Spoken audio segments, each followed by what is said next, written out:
Jadi kalau mau membuat efek asap lebih ngebul lagi pakai 2 cairan sebenarnya. Yang di rambut si korban itu air keras. Ini yang udah terbukti ya guys ya, ini udah iya, ngebul. kelihatan udah ngebul. Pokoknya air keras yang ini tipe kecil itu yang diusap ke rambut korban. Yang satu lagi saya nggak bisa nyebutin cairannya apa karena khawatir ditiru. Itu yang ditaruh di piring seolah-olah itu air biasa. Jadi Itu kalau nggak boleh dipegang. Itu boleh. Oh, itu dua-duanya boleh dipegang. Boleh dua-duanya. Yang penting nggak boleh nyatu. Cuma dideketin aja dia langsung ngebul. Kalau nyatu begini panas banget.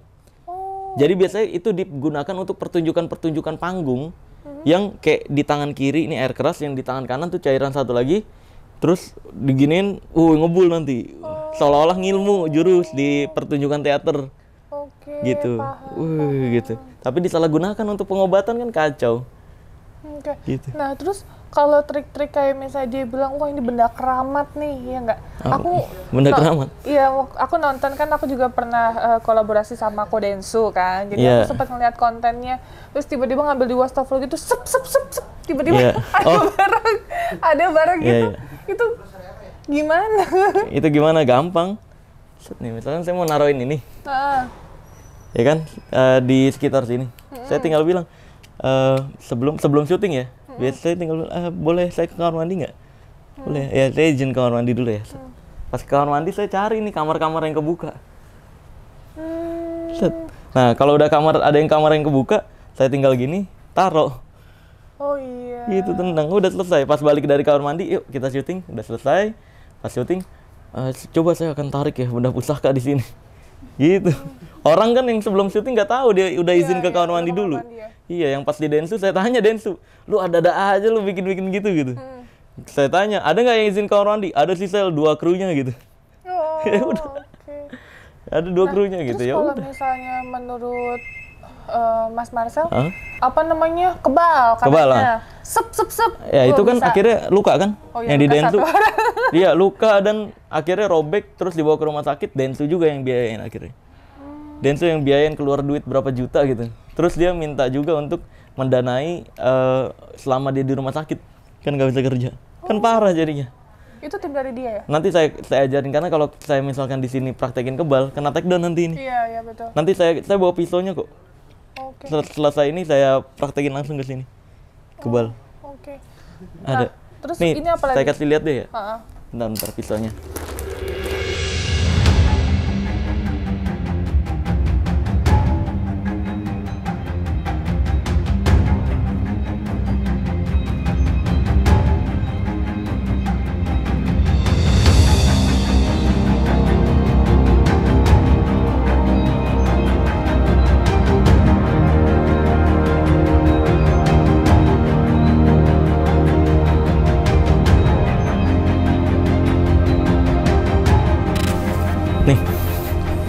Kayak pisau ini nih, tapi saya nggak bisa langsung ke kulit, nanti ini nih kena take down. Karena tetap aja, walaupun kita bilang ini edukasi, saya pernah soalnya bongkar ini, saya praktekin ke lidah, ke sini, langsung kena take down. Oke. Nih intinya gini lah, nanti saya praktekin ya. Ini di kartu ya? Nih ini di kartu, tuh, seolah-olah tajam. Iya. Tuh ya. Tajam ya. Gitu. Nah, terus ini kalau ke kulit nggak apa-apa. Intinya gitu.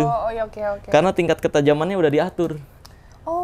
Ini saya yang atur nih. Yang mahal itu kenapa pisau yang kayak gini mahal untuk pertunjukan? Karena yang bisa ngatur adalah praktisi-praktisi yang untuk pertunjukan kebal-kebalan. Ini saya yang udah atur nih. Udah diatur tingkat ketajamannya. Maksimal tajamnya ini maksimal bisa motong ke kayu. Ke kayu ini, kayu apa? Pepaya. Kayu pepaya dan kayu singkong. Jadi untuk membuktikan nih tajam ya, tapi kalau ke kulit enggak, gitu. Karena ini tingkat ketajamannya udah saya atur. Nantilah ya setelah ini saya praktekin ke kulit. Karena di sini kena langsung take down. Dianggapnya itu mengajarkan adegan berbahaya. Saya pernah. Iya gitu. Nah terus ada apa lagi, Mas Marcel? Banyak, biasanya kalau Mas Udin nih ya. Iya, yang Mas Udin praktekin itu. Kayak misalkan nih, saya pinjam nih ya fotonya nih. Wah, saya lihat nih ada yang kirimin bilangnya. Saya pernah tuh ngeliat salah satu video dia. Ini ada yang kirimin nih. Wah gitu. Wah ini nih. Ini kirimannya. Nah, sebenarnya kalau mau ngecek di jasnya Mas Udin, kebetulan mantan kameramennya jadi tim kita juga, jadi yang sumber informasi untuk kita juga. Oke. Iya, mantan kameramennya ngasih tahu di jasnya Mas Udin tuh di sininya udah ada kantongnya. Jadi ditaruh sini sengaja sama dia. Gini. Set. Gini. Selesai. Tuh. Oh, oke. Berarti settingan dari bajunya. Iya, kosong ya. Kosong. Wah, ini Bu, disantet nih Bu, dikirimin. Boleh saya minta fotonya ya? Wah. Wah, nyangkut. Set dilempar ke sana biasanya. Dak gitu. Soalnya kan emang jas dia kan ini kan jas apa namanya jubah. Iya, jas jubah. Susah banget. Jas jubah. Iya, jadi betul. ininya aku nggak ngeliat. Ini nih di sini nih. Nih. Jadi di sininya. Kalau ini kan saya dalamannya pakai sweater gitu ya. Iya. Ini dia di sininya nih. Di sini ada kantong, jadi licin gitu. Nah gini, kalau dia giniin tangan tuh keluar gitu. Tak gitu. Gitu. Dar keluar. Wah, ini dikirimin nih. Satu ini 3 juta. Satu ini 5 juta. Wah, kan kasihan orang. Iya, orang kasihan orang. Iya. Apalagi pengobatannya estimasi 10 sampai 15 juta. Estimasinya ada ya? Nah, itu kan. Itu yang nggak dibocorin, katanya kalau di YouTube gratis. Waduh. Karena aku juga sempat ada bukti chatnya yang menyatakan ya biaya pengobatannya sekitar segitu. Dan tahu nggak cara mancing korbannya? Saya pernah ngobrol sama mantan kameramen dan sama orang-orangnya dia yang udah tobat. Jadi mancingnya gini, ini gratis ya Bu, untuk konsultasi gratis, untuk pendaftaran gratis. Nanti pas dicek-cek, wah ini mah kena santet nih guna-guna. Nah kalau kena guna-guna gini, Ibu ini kita kasih amalan. Amalannya sengaja dipanjang-panjangin tuh, berlembar-lembar. Ini baca beribu kali, ini beribu kali gitu. Nah ketika kayak gitu kan orang ngelihat, anjir nih panjang banget nih. Capek nih dibaca, diamalin 1000 kali kayak gini. Terus ditawarin, mau nggak usah ngerjain amalan itu, biar santri-santri saya aja yang ngamalin. Nanti kita pakai pengobatan tapi yang bayar jasanya. Iya, bayar jasanya, Ya, keris petir, gitu-gitu. Jadi ngegiringnya tuh nggak langsung tek, tapi ngegiringnya pakai orang yang ngerasa sulit dulu, terus dikasih seolah-olah solusi. Nih, mau nggak pakai keris petir? Iya. Nah itu tadi aku baru mau nanya. Kerisnya tuh kayak ada jentik-jentik gitu. Jadi iya. Oh, ada juga dia? Ada dia. Ngeluarin ada, juga? Ada. Dia ada di sana. Apa jentik jentik kayak Ya, sinar petir-petir, gitu. iya. Iya, petir-petir Saya ada gitu. nih. Ada. Pang, remote yang keris petirnya di mana ya? Ada nggak? Coba cari. Ini ada 2 sih sebenarnya. Oh, ini jangan. Tapi kalau dia kecil sih. Oh, dia yang kecil. Oh, dia yang kecil. Ada yang kecil, ada yang gede. Oh, ini deh. Ini. Beli di Shopee. Oh iya. Sempat Iya, ada iya. yang ngecengin ya. Katanya beli di Ini nih. Shopee. Nah, ini nggak tahu nih chargernya perlu dicas lagi sih, kayaknya belum dicas. Ini kalau yang metode saya udah pakai remote. Oh. Jadi saya udah nggak, kalau yang dia kan dililitin kan putih tuh. Iya, ada Iya, kainnya, betul. itu coba deh dipegang sama penonton, tombolnya kepencet pasti keluar. Tet gitu. Itu kain putih buat nutupin tombolnya tuh. Oke. Iya, jadi kalau Keramat dipencet. sakti katanya. Iya. Padahal kalau yang ini lebih bersih lagi. Kayak coba cek nih, gitu. Jadi dipegang orang juga nggak keluar petir kan? Iya. Sama sekali. Terus kalau diginin, gitu. Karena pakai remote. Oh, jadi Coba ada ada yang nggak ngatur ya. remote-nya? Iya deh, ini coba. Masih ada nggak ya? Coba tes ya. Perlu dicas sih, setahu saya juga. Nih.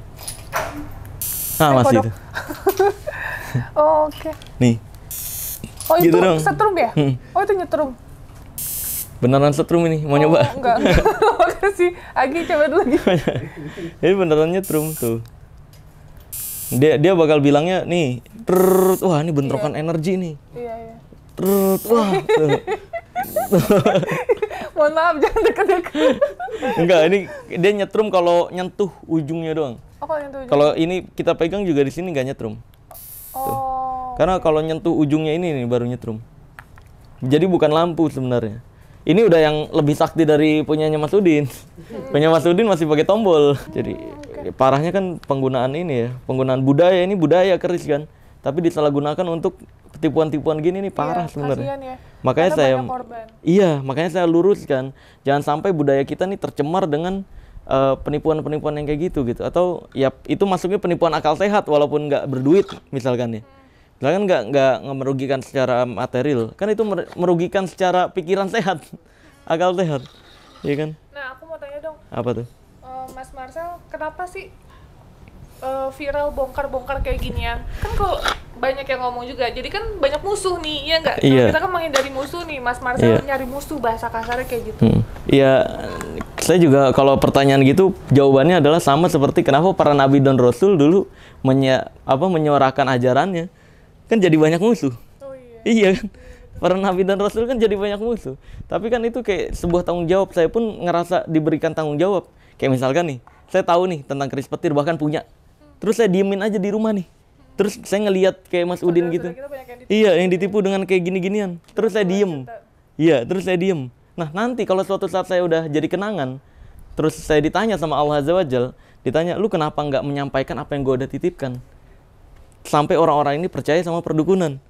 Kalau saya nggak bisa jawab itu, kan waduh, ngerinya jadi dibenci tiba-tiba nih neraka bantu nih gitu. Atau seenggaknya dicelup-celupin di neraka, kan aduh ngeri banget. Makanya seenggaknya biar saya bisa jawab nih.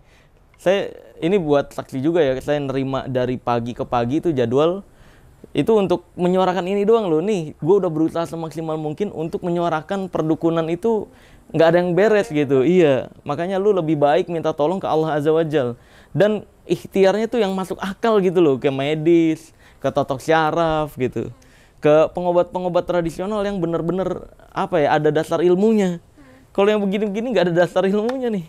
Betul. Iya, makanya. Dan jujur sih aku juga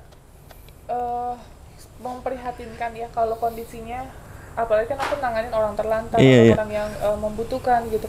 Banyak orang yang lagi sakit dengan adanya pembohongan seperti ini gitu. Betul. Sampai ngebela-belain, bahasa kasarnya jual tanah, jual rumah untuk pengobatan, yang penting anaknya sembuh, yang penting orang tuanya sembuh. Itu kan juga tidak dibenarkan. Iya, betul. Kalau misalnya ditanya, aku kecewa nggak sama Mas Udin? Sangat kecewa. Iya, malah aku merasa dibohongi. Malah ditudingnya ini ya, nanti endorse nih, di-endorse sama Mas Udin jangan-jangan gitu. Jadi ini aku terbuka aja ya. Jadi Mas Udin sempat ada WhatsApp aku pribadi gitu, karena kan beliau minta nomor pribadi aku. Terus WhatsApp untuk men-share ada paku ya Gia. Paku, aku nggak tahu sebutannya, kan aku awam gitu. Paku. Terus cerita paku itu getar-getar di meja gitu. Terus ada tulisan Arab dan nomor telepon hubungi Samsudin gitu. Iya, kalau geter-geter itu santet dan lain-lain kata dia. Terus aku disuruh share di media sosial aku, promosi. Di Instagram.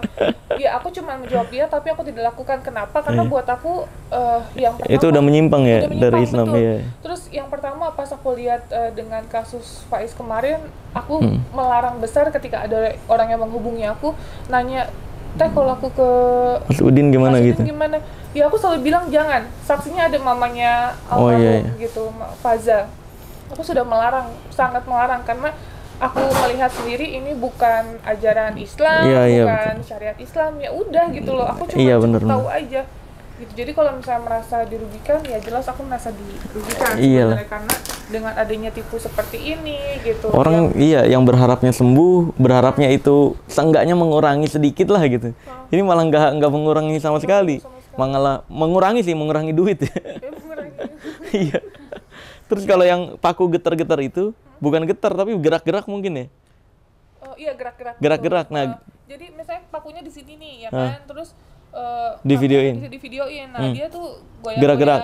gitu, jalan-jalan. Kalau gerak-gerak itu pakai namanya, adalah tali yang tidak bisa dilihat oleh mata. Oh, oke. Ada tali tak terlihat, itu alat sulap sebenarnya. Jadi ditempel di pakunya, dari jauh orang narik-narik gitu doang. Kalau yang getar tuh batu biasanya nih. Apa tuh? Batu. Ini yang Mas Udin juga praktek ini nih. Itu batu apa ceritanya? Batu getar. Bilangnya ini pembersihan rumah nih. Nanti ditemuin batu ini. Caranya sama kayak yang tadi saya bilang. Dia izin kamar mandi dulu, terus jatuhin ini, tendang ke kamar yang kebuka. Nanti dia pura-pura penarikan. Wah, di sini nih. Tuh, ini kirimannya. Nah, bukti ini ada jinnya. Ini bisa bergerak gitu bilang. Misalnya ada piring nggak? Piring. Nah, nih misalnya gini. Ini getar duluan nih. Harusnya nggak getar duluan. Ini ada cahaya soalnya. Oh iya. Harusnya dia nggak ada cahaya. Nah, nih, gimana? Nih, tuh gini lah. Yuk, Saya tutupin cahayanya nih. Ya udahlah, nggak apa-apa lah. Gitu. Pokoknya intinya dia kalau kena cahaya dia akan bergerak. Nih tuh. Tuh diem ya. Kalau gini diem. Kalau kita bongkar ke cahaya nih. Tuh. Kalau gini diem tuh. Ini ada sensor cahayanya. Tuh, bilang seolah-olah nih, tuh bergerak. Karena silumannya takut sama cahaya gitu. Padahal mah enggak. Ini ada baterainya dalamnya. Kalau dipecahin. Coba dong kalau berani batu yang geraknya ini pecahin dong. Terus videoin. Kalau nggak ada baterainya saya ganti 10 kali lipat harganya. Itu biasa dijual tuh? Dijual. Banyak kok di Shopee Tokped banyak. Enggak, kalau sama perdukunan gitu dijual? Enggak, bilangnya ini. Kan kayak gini nih. Getar. Wah, terus bacain mantra-mantra ya. Misalkan cicak-cicak di dinding diam-diam merayap datang seekor nyamuk. Hop, lalu ditangkap. Udah. Terus nah ini udah hilang nih. Nih coba boleh pegang, udah nggak getar. Pegang. Ya kan? Nah, udah hilang. Nah, itu juga jinnya udah hilang gitu bilangnya. Nah, udah biaya pembersihannya 35 juta misalkan. Ya udah, bayar gitu doang. Nggak dapat apa-apa. Bayar doang, ini benda-benda dia. Enak ya cari duit ya. Iya. Nggak modal, acting doang. Baca-bacaan mantra doang. Sama iya paling dia modalnya ini sih. Bayar santrinya yang pura-pura kesurupan. Oh iya. Biasa itu juga 300.000 biasanya. Karena banyak banget. Iya, gitu doang jadi sih. waktu itu kan juga Faiz sempat mau diinepin di sana ya, gitu. Terus perihal kita ngerasa orang tuanya memberikan amanah sama kita gitu, terus apalagi Wah, bahaya kalau sampai diinepin sana. Iya, jadi katanya biar diobatin di sana aja, katanya dituntut agamanya dan lain-lain gitu. Terus ya karena feeling aku juga merasa wah ini kayaknya enggak gitu. Ya udah kita bawa Faiz dan kita cuma kayak hanya mau tahu seperti apa sih pengobatannya. Gitu. Dididik agama gimana? Baca Anas aja minal jinnati waswas. Was-was. Apa YouTube-nya? Iya aneh-aneh aja. Nggak jelas emang orang. Terus sekarang Mas Udin katanya udah mau minta maaf ya? Iya betul, yang kemarin tuh. Tapi sayangnya dia minta maaf untuk kegaduhan. Oh, untuk kegaduhan. Iya, untuk kegaduhan yang dia buat itu. Iya. Tapi nggak minta maaf atas pengobatannya trik. Dia cuma mengakui pengobatannya trik pas teleponan sama saya doang. Kalau di media nggak berani. Nggak tahu tuh kenapa nggak berani. Katanya itu udah nggak digunain. Katanya pengobatan trik yang saya bongkar-bongkar itu zaman dulu, sekarang udah nggak digunain gitu. Tapi saya minta ya udah ngomong dong ke media. Alasannya dia banyak. Nggak mau. Takutnya karena ya mungkin dia malu juga ya. Karena pengobatannya juga sepi dan iya, dia udah malu juga mungkin karena udah banyak masyarakat yang percaya sama dia, tiba-tiba mengakui gitu. Next time sih kalau dia mengakui kayak gitu baru saya mau ketemu dan saya akan bantu klarifikasikan nanti. Tapi selama dia nggak mau mengakui ya ngapain? Nah terus pihak dari korban ada nggak sih yang klarifikasi? Kayak ini saya salah satu korban nih dari Mas Udin nih. Banyak. Saya udah ngasih duit nih 30 juta. Iya banyak. Tapi mereka tidak melaporkan? Iya nggak berani melaporkan karena takut keluar duit lagi, takut repot lagi gitu. Karena saya dapat info dari salah satu polisi ya yang saya kenal adalah di sebuah wilayah, ada nih korbannya Mas Udin udah melaporkan. Tapi kok nggak tahu, nggak naik kasusnya atau gimana? Karena kayak saya juga nggak ngerti ya gimana, kenapa korban-korban ini ketika melaporkan kayak dipersulit gitu. Karena saya dapat informasi dari teman-teman polisi yang ngebantu saya juga ketika kasus itu. Juga menjadi pertanyaan sih pada saat ini booming gitu ya kan udah jelas kalau ini adalah trik dan penipuan ya. Terus korbannya sebegitu banyak loh. Iya. Aku datang ke tempatnya beliau gitu. Itu semuanya itu sekitar mungkin 200 orang. Iya, makanya. Berobat di sana. Ada kok, ada yang melapor, tapi kayak dipersulit kok, nggak naik-naik nih laporannya. Gitu. Saya juga nggak ngerti tuh apakah memang kayak gitu proses hukumnya atau apa yang terjadi di belakangnya, saya nggak ngerti juga. Nggak ngerti ya, makanya saya udah berusaha melaporkan dengan tuduhan penipuan dan hoax, konten hoax.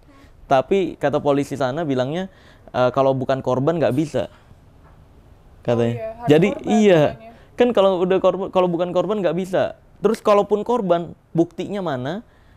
Atau bukti bayarnya mana? Karena beberapa korban yang ngadu ke kita di sana tuh nggak boleh di videoin. Terus juga nggak boleh transfer. Jadi uangnya harus cash.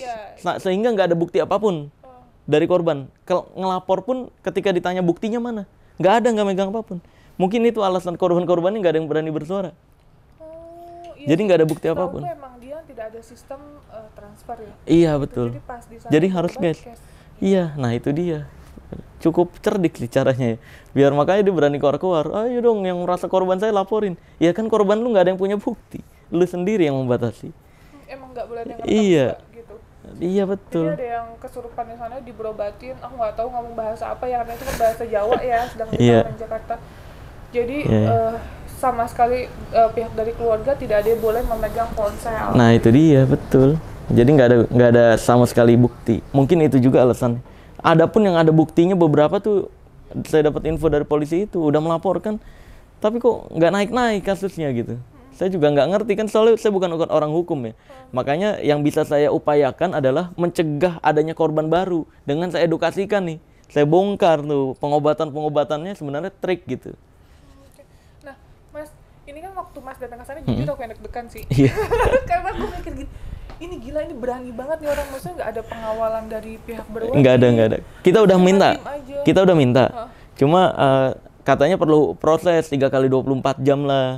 Terus harus ada laporan juga, apa nih laporannya, kenapa sampai polisi harus turun tangan gitu. Kita kan mendadak di situ cuma sehari doang tadinya pengennya.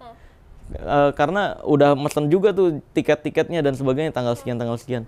Jadi nggak bisa nunggu 3 kali 24 jam. Tadinya udah apa nggak usah aja, Pak. Tapi udah kesana masih nggak jadi, udahlah lanjut aja gitu.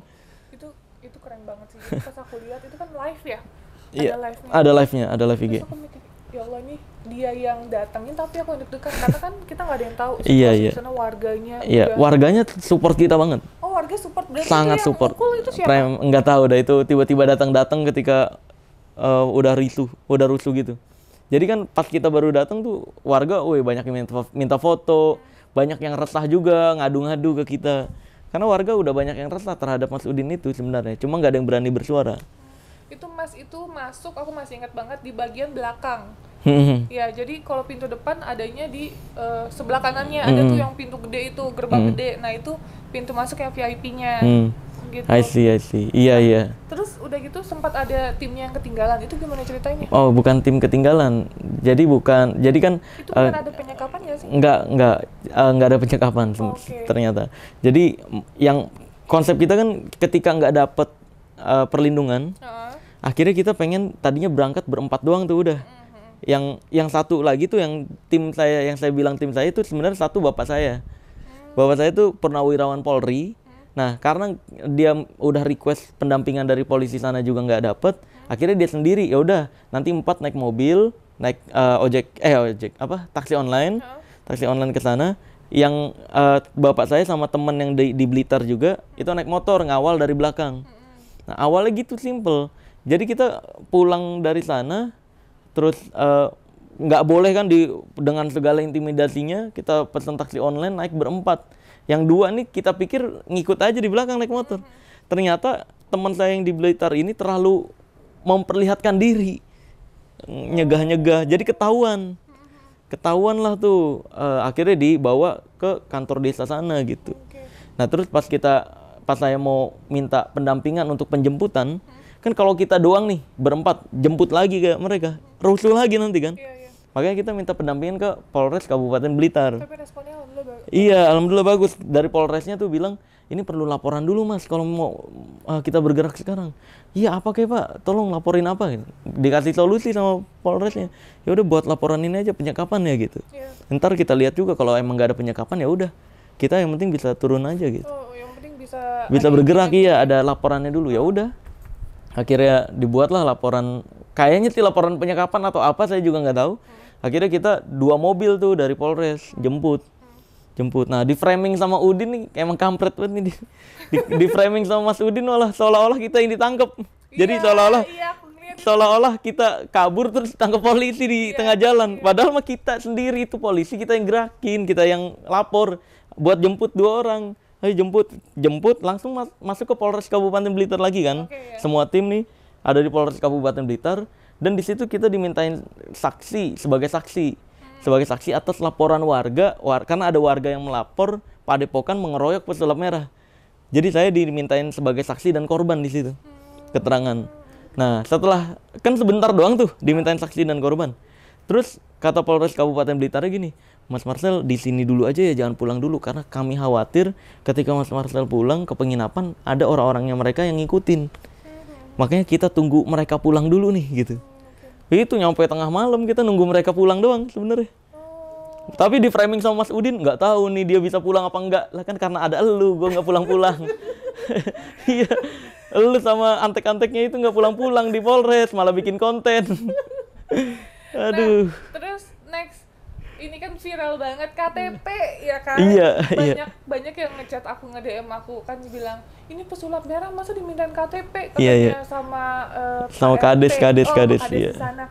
Tenovi emang nggak dimintain? Enggak. Jadi aku selama ini mau ke kota manapun, ya alhamdulillah ya, aku setiap ke bantu orang atau tidak pernah dimintain KTP, guys. Mungkin kalau di wilayahnya Mas Udin tuh ini mau beli bakso aja harus keluarin KTP mungkin ya. Jadi aku aja keluar kota naik mobil loh ya, kita 5 hari 5 malam ke Riau dan tidak ada dimintain KTP. Iya betul. Di sana. Saya pun begitu. Saya udah kemana-mana juga nggak pernah kan kita.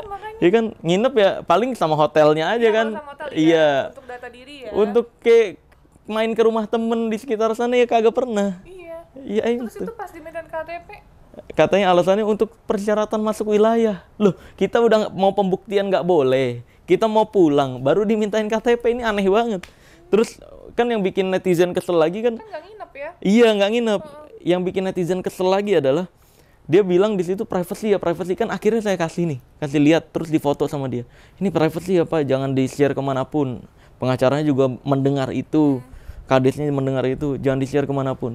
Tiba-tiba beberapa hari kemudian setelah viral dibongkar semuanya, KTP-nya, alamat, nama dan sebagainya. Kan kampret banget. Tapi di situ saya ada, kalau misalkan ngambil hikmahnya ya, saya ngambil hikmah atau rasa syukur di situ adalah mungkin Allah Azza wa Jalla berusaha membantu saya untuk memperlihatkan ke masyarakat Indonesia bahwa Mas Udin dan pasukannya nggak bisa dipercaya. Karena pertama dia buat undangan terbuka, katanya nggak akan ngusir, nggak akan nyuruh pulang. Faktanya kita disuruh pulang, diusir habis-habisan. Yang kedua, katanya nggak akan melaporkan, nggak akan memidanakan. Ketika kita pulang, dipidanakan.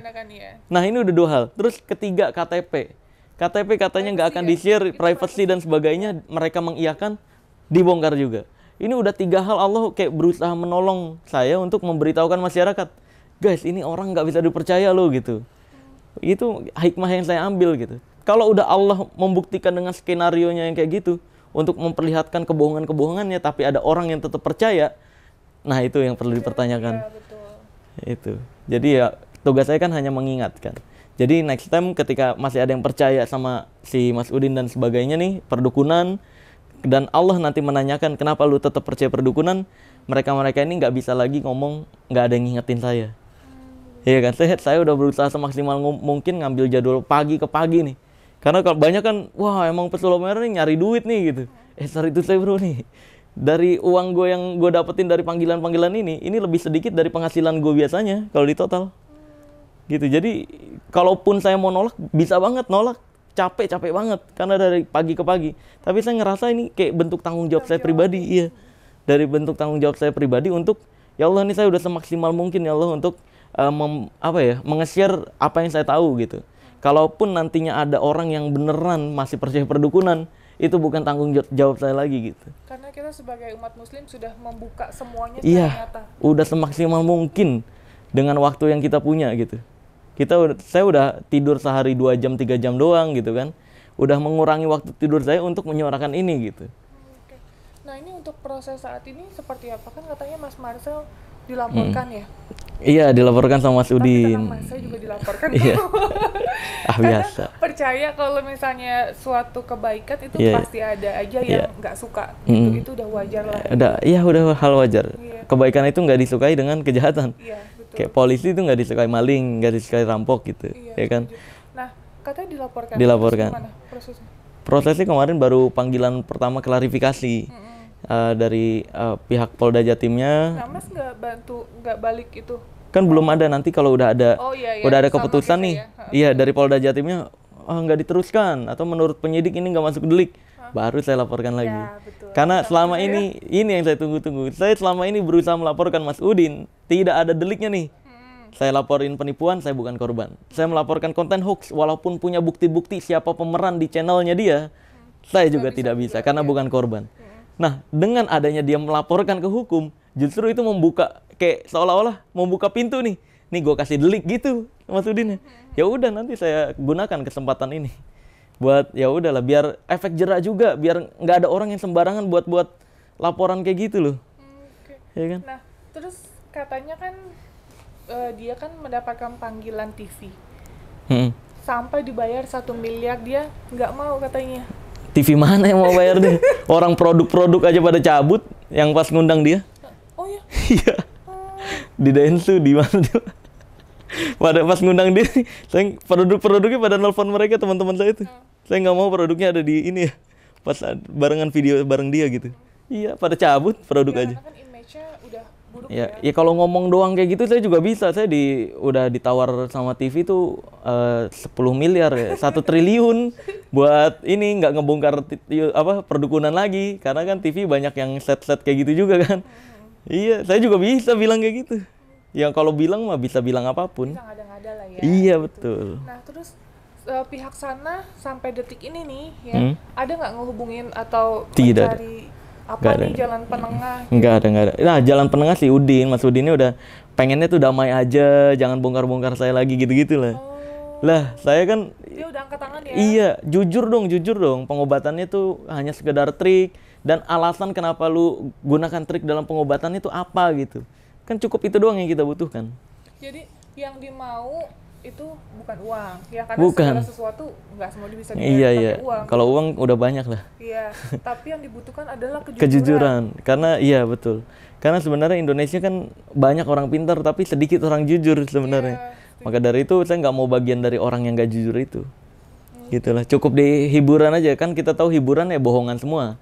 Ya kan? Kayak film bohongan, sulap pun bohongan. Ya semua hiburan, pelawak pun bohongan juga kan, pura-pura keinjak dan sebagainya. Ya cukup di dunia pekerjaan saya aja saya ngebohong untuk menghibur, tapi nggak merugikan. Ya, gitu. Terakhir dong, untuk perdukunan yang ada di Indonesia ini, karena jujur aku mungkin nggak kehitung ya, dukun-dukun di Indonesia ada berapa? Banyak. Ya nggak? Iya. Yang dari kota mana, daerah mana, yang katanya nih ini terkenal nih dukunnya, daerah ini juga terkenal nih, gitu. Iya. Apa pesan-pesannya? Pesan-pesannya untuk masyarakat Indonesia aja kali. Kalau untuk perdukunan makanya dia emang udah nggak percaya Tuhan mungkin ya. Dia jadi melakukan apapun untuk duit doang pokoknya. Kalau perdukunan. Kalau masyarakat Indonesianya semoga bisa lebih kritis dan nggak gampang percayaan ketika melihat sebuah keajaiban. Pokoknya ketika keajaiban itu bisa diatur kapan terjadinya dan bisa diakui kalau itu kesaktian dia, itu berarti bahwa itu bukan hal goib, tapi itu trik gitu. Karena hal goib beneran tuh nggak bisa diatur kapan terjadinya, terus gimana terjadinya dan sebagainya. Ya mungkin saya pakai kata-kata tagline ilmu merah aja. Jadilah lebih pintar daripada orang pintar, jadilah lebih normal dari paranormal, dan jadilah lebih natural dari ahli supranatural. Wah, gitu. Keren. Ini aku ucapin terima kasih banyak. Sama-sama. Udah sempatin waktu dateng, karena kemarin schedule-nya padat banget guys. Iya, wah kacau. Luar biasa. Bener-bener padat dan capek banget secara fisik ya, Mas. Sangat. Iya. Okay. Tapi tetap semangat karena ini kan sebenarnya mengedukasi hal baik untuk orang-orang menjadi sangat lebih pintar dalam memilih, termasuk saya nih, Iya. Termasuk saya. Karena orang awam kalau nggak ada yang mengedukasi kan siapa lagi nanti. Iya, betul. Dan jangan pernah malu untuk mengakui salah. Ya saya jujur saya salah waktu itu, dikarenakan saya tidak mempelajari dulu ini siapa sih yang mau saya datangi gitu. Karena beliau yang merongrong terus Mbak Novi, ayo dong datangin ke sini gitu, free kok gini. Terus sesuai syariat Islam dan ruqyah. Ya saya mengiyakan, oh ya udahlah gitu. Saya jauh-jauh lah datang ke Blitar. Okay. Dan ternyata ya dibukakan seperti itu yang menjadi pembelajaran hidup untuk saya juga, untuk lebih berhati-hati lah dalam memilih tempat pengobatan dimanapun itu. Iya betul. Gitu. Tapi gini, berbuat salah nggak masalah. Berbuat salah itu bukan suatu kehinaan, tapi terjeblos di kesalahan yang sama baru. Itu yang sebuah kebodohan. Jadi ya ambil pembelajaran aja sih Kak Novi gitu. Terima kasih banyak. Siap. Sekali lagi sehat-sehat ya Mas. Amin. YouTube-nya ada di? Udah pada semua lah. Udah tahu lah. Enggak usah. Emang ada yang belum tahu? Kan Kalau kita kan men-share untuk kegiatan kebaikan sosial, sebenarnya ini dibilang jomplang, ya jomplang karena aku tidak pernah melakukan podcast, jarang pernah melakukan podcast. Tapi karena ini sudah menyangkut waktu itu aku pernah ada dalam betul. Sebagai klarifikasi, takutnya ada netizen yang menggiring opini seolah-olah kan opini di endorse. Sama-sama. Karena ada selebgram yang korban dia juga dituding sama dituding sama netizen tuh, wah lu bilang aja di endorse dan sebagainya. Akhirnya dia bersuara semua, dia ketipu 20 juta dan sebagainya. Oh dia bayar? Dia bayar. Oh aku ke sana. Guys, aku nggak bayar. Iya. Jadi pas aku tanya gini kan, aku kira kan estimasi 5-10 juta tadinya. Iya. Nah terus pas aku mau bayar, itu ada rekamannya kok, masih ada di, tapi nggak kita jadiin konten ya. Nggak boleh dipublish, nanti nah, terus kenapa revisi? Nggak usah, kata dia nggak apa-apa gitu, ini untuk Mbak Novi nggak apa-apa, nggak usah katanya gitu. Akhirnya minta tukar exposure ya? Iya, minta apa? Ngiklan. Iya. Tapi untungnya enggak juga ya? Enggak, aku nggak mau. Alhamdulillah. Aku juga mikir ya, saya berbuat kesalahan kemarin, ya saya juga nggak mau 2 kali yang salah gitu. Iya, betul. Karena saya ngerasa ini udah nggak rasional, udah tidak masuk akal, nggak make sense. Ya udah, saya stop. Jadi benar-benar saya nggak ada komunikasi sama beliau sampai akhirnya ini viral banget. Oke. Gitu. Ya alhamdulillah. Jadi ini sekali lagi untuk pembelajaran kita semua ya. Kita semua yang nonton tayangan ini, untuk kalian semua dimanapun berada, kalau mau berobat, ya ke dokter sih. Ke dokter. Atau kalaupun ke pengobat tradisional yang herbal itu termasuk pengobat tradisional.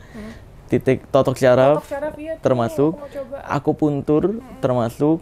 Jadi bisa dengan segala ada dasar ilmunya gitu, segala. Kayak EFT pernah tahu nggak? Emotional Freedom Technique. Oh itu aku pernah dengar. Iya, Emotional Freedom Technique itu juga pengobatan tradisional dan ada jurnal ilmiahnya dan dasar keilmuannya. Itu EFT tuh yang kayak gini sambil masukin kata afirmasi gitu. Tahu nggak? Ini kalau menurut kepercayaan EFT tuh ini totok-totok syaraf yang dapat membantu afirmasi atau kata-kata masuk lebih cepat ke pikiran, dan itu meningkatkan sistem imun dan menyembuhkan saraf dan peredaran darah. Kayak contohnya gimana? Kayak misalnya gini, salah satu contoh yang kita kenal banget nih, sebenarnya itu adalah EFT, adalah ketika orang tua kita zaman dulu bilang sabar sambil nepuk dada kan. Nah itu termasuk EFT sebenarnya, Emotional Freedom Technique. Terus ada lagi Reiki, kepercayaan Jepang. Walaupun bagi orang barat Reiki itu adalah hoax alias palsu bagi orang barat, tapi kalau menurut kepercayaan Jepang itu ada dasar keilmuannya juga, ada perguruannya juga. Jadi lengkap. Terus ada lagi quantum touch. Kalau Reiki itu yang pakai sentuhan tangan doang, tau nggak? Yang pakai pengolahan energi katanya. Terus kalau quantum touch yang pakai 2 jari doang. Jadi di mana di pusat sakitnya disentuh. Terus adalah penjelasan ilmiahnya menurut kepercayaan quantum touch. Ada lagi ruqyah syar'i. Ruqyah syar'i pokoknya nggak aneh-aneh deh. Biasanya cuma paling nyentuh terus baca Al-Quran. Jadi kalaupun mau pengobat tradisional yang bener-bener aja guys. Yang ada dasar keilmuannya gitu. Jadi ada pertanyaan pasti ada jawabannya. Iya gitu. betul. Tapi jawabannya sekali lagi bukan ke dukun ya. Iya. Jangan ke dukun Jangan. Cukup saya aja yang kemarin. Dan kalau udah berikhtiar nggak sembuh-sembuh, kita bisa ngambil dari kisah seseorang wanita yang punya penyakit kejang atau ayan. Yang datang, pernah dengar nggak? Ya, apa? Kisah seorang wanita yang punya penyakit ayan atau kejang, terus setiap dia kejang, dia kebuka auratnya tanpa dia sengaja, terus datang ke Rasul Sallallahu Alaihi Wasallam, terus diminta, ya Rasul tolong dong doakan saya agar saya sembuh nih dari penyakit saya. Terus Rasul Sallallahu Alaihi Wasallam yang dengan doanya itu langsung bisa menyembuhkan, Rasul nggak langsung ngedoain, Rasul malah ngasih pilihan 2.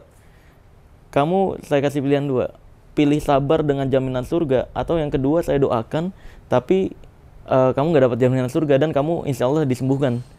Nah, terus si wanita itu pada saat itu nggak minta disembuhkan, malah minta, ya udah saya pilih yang sabar tapi dengan jaminan surga. Tapi dia minta tolong ke Rasul, tapi tolong ya Rasul, tolong doakan agar ketika saya kejang atau ayan, aurat saya tidak terbuka. Akhirnya Rasul, oke, baik, nanti saya doakan seperti itu gitu. Jadi dengan kasus itu, bisa jadi penyakit yang kita derita, itu mungkin karena saking sayangnya Allah Azza wa Jalla ke kita, ingin mengurangi dosa-dosa kita. Agar di kemudian hari kita udah nggak harus nerima siksaan lagi atau nerima pertanggungjawaban lagi. Jadi ya terima aja takdirnya gitu loh. Jangan harus sakit itu harus sembuh, nggak harus. Gitu sih. Kita kembalikan lagi. Kembalikan ke Allah, ya betul. Gitu. karena sekali lagi Allah yang memberikan sakit atau ujian, Allah juga yang akan menyembuhkan atas izin Allah. Iya, betul. Oke, sekali lagi terima kasih Mas sudah menyempatkan waktu datangnya, karena buru-buru juga pasti ada kegiatan lainnya. Jadi aku merasa sangat berterima kasih lah atas kehadirannya di tim kita dan di Pratiwi Novianto. Oke, sekali lagi terima kasih banyak guys. Assalamualaikum warahmatullahi wabarakatuh.